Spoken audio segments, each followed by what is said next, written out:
We're an arid country, so we're managing scarcity. And because you're managing scarcity, we've now got extremely good at it. And one of the things that most people don't know is that Rand Water, which supplies all of your water here today, is the biggest bulk water service provider of its kind, not in Africa, in the world. It's a massive organization. And it was created to manage scarcity. So we're managing scarcity and we're chasing the last drop, and we've done it by essentially using dams, but within the paradigm of scarcity, water is regarded as a stock. So a stock is an interesting concept, because that is a stock of water, and when it's finished, it's gone, it's over.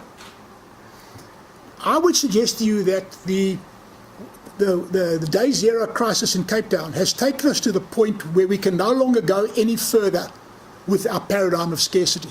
And in fact, the final phase of the paradigm of scarcity is water conservation demand management, where you've got to force the citizens to squeeze every last drop out. Don't take a shower every day, wash your hair once a week. That's the last bit of water we're going to get out.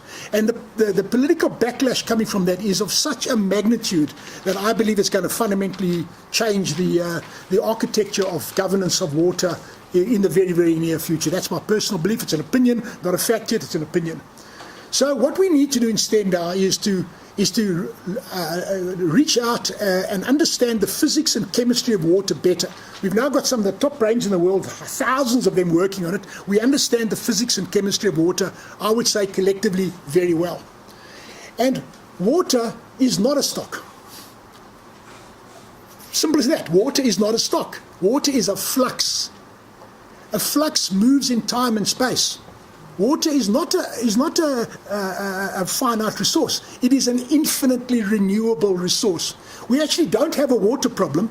We have a pollution problem, or a salt problem, or we have a problem about water at the wrong time, the wrong place, too far, too dirty. That's the problem. So we must reframe the problem. And we need this new paradigm of abundance. And this new paradigm of abundance, I think, is something that's quite exciting, because I would like to suggest that this new paradigm of abundance has the potential to literally become the Marshall Plan for South Africa, to kickstart our economy that is so badly damaged. We are on our knees economically. And part of the problem is our water, energy, food constraints, but the other part of the problem is the political malaise in which we find ourselves in. So let me just quickly home in on this new paradigm of abundance.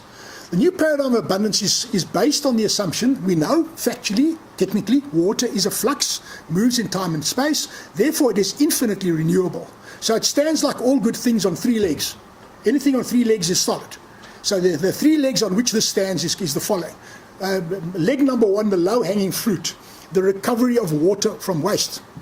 And it's interesting that where we are today, I'm told we're right next to a sewage works.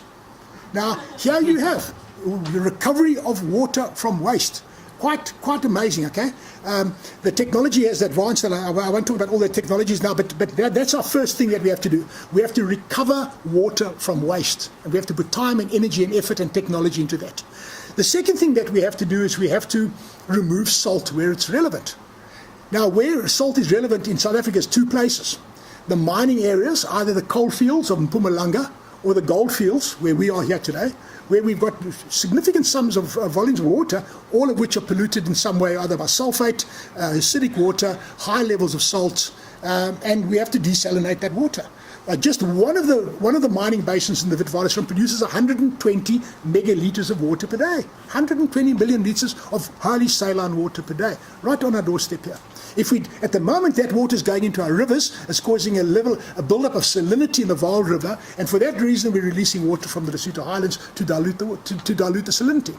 So that's the second leg. We've got to look at the desalinization of water where appropriate, where the economics dictate, at the scale and magnitude that makes it economically viable. Oh yes, the third thing that we have to look at is the conjunctive use of groundwater. Now in Cape Town, they've jumped into the deep end and they've just gone groundwater. Groundwater is a viable resource if you understand the animal. So when you talk about conjunctive use of groundwater, you talk about the use of groundwater like an overdraft facility in your bank. When you need it, you've got a little crisis in your hands, you need a facility, Mr. Bank Manager, here's an overdraft, but you've got to pay it back. You've got to pay it back with interest, okay? If you don't, you're not going to lose the facility. So we've got to look at the conjunctive use of groundwater where In times of crisis, we draw it down, but in the good years, we recharge it and put it back. Because under conditions of climate change, our big problem is not so much that we're getting less water, it's the fact that we're losing more to evaporation. Val Dam loses more water to evaporation 11 months of the year than flows in under natural conditions. This is an important fact to know. So, in summary, where this new paradigm of abundance takes us, I believe, is into an exciting place where you've got a policy reform, because we've got to have policy certainty. Right now, we don't have policy certainty at all. That policy certainty enables technology and capital to come into the space. So if we get into this whole idea of the marrying up of technology and capital to unlock this value of the water as a flux, I can tell you without any fear of contradiction, in the last 6 months I've sat in I don't know how many high-level investors' meetings.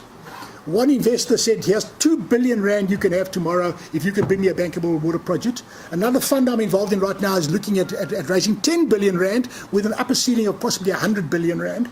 I was recently at a big law firm in Johannesburg where they had an investor conference, and all of the major banks, every single one without exception, was there, and they all said that they had large sums of capital, but they didn't have bankable projects. So capital, I can tell you, is not a problem. Capital is not a problem. There's a lot of capital. Capital will flow to something of value and something where there's policy certainty, okay? So capital is not a problem. And I can also tell you in my position, I don't know how many people write me an email every day, and they've got some weird and wonderful idea, or some good ideas, some bad ideas, some strange ideas, but there's not a shortage of technologies and ideas. There's an infinite number of ideas and technologies out there. What we need now is policy certainty, and we need that big vision, that aha moment. And I think that aha moment is now happening as a result of Day Zero, because Day Zero is not only in Cape Town. Day Zero is happening in Eastern Cape, East London, Port Elizabeth, not very far behind. Day Zero is not very far away from KZN. I own property in KZN, a place called Ugu. Ugu has been past Day Zero for the last 18 months. It's a damaged, severely constrained place. And I would suggest to you, I can share data that shows that Gauteng is not very far beyond it as well. Okay, I know there are people here from Johannesburg Water and from Rand Water that will immediately set me straight if I'm wrong. So the bottom line is this is a national crisis. And ingenuity happens on the cusp of chaos. So we're in a chaotic state right now. Everything is being reset. The Titanic has struck the iceberg. The Titanic is still afloat. We haven't got cold bodies in the water yet. They're not there yet, but they're not very far away. But that's where we are today. So now it's time to pause, to focus, to look at what can be done, what should be done, what needs to be done. And the bottom line is one simple change in our thinking, accepting that water is a flux, not a stock. Therefore, our problem is actually abundance, an abundance of other stuff, of salt, of this and that. Is if we do this, we are quite capable of making Cape Town probably the world-leading city again in resilience, in completely decoupling it from the climate. Because ultimately you can squeeze as much water as you want to out of the ground and out of the little rivers they got there, and you're always going to be constrained. But you've got a limitless resource around the coast. But you've now got to do it not in Mickey Mouse little small package plants that are purposely designed to make the cost 40 rand plus per cubic meter. You must do it properly as part of a big vision where the cost comes down to 12 rand a cubic meter, or even 10 rand. I've even seen 8 rand a cubic meter. Now we're talking about abundance.